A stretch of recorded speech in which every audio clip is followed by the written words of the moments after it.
Eny ary havana, tanteraka soamantsara ny fankalazantsika amin'ny taranaka 2024 teto amin'ny FLM Ambalavato, dia ny eto an-toerana sy ianareo rehetra zanaka belezana.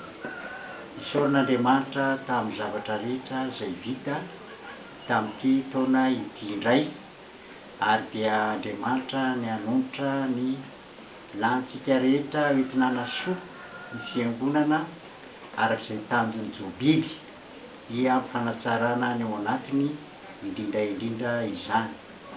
Dia mirary ny fitahin'Andriamanitra ho anareo rehetra tamin'ny ezaka natao tamin'ity taona ity indray.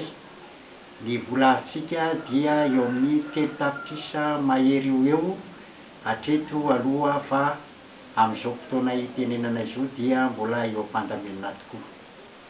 Tena mampahatsiahy antsika rehetra fa amin'ny 20 Oktobra 2024 famaranana taon'ny Jobily, sady ezahana mitana ny ezaka rehetra sy ny tanjon'ny Jobily rehetra amin'ny fotoana io.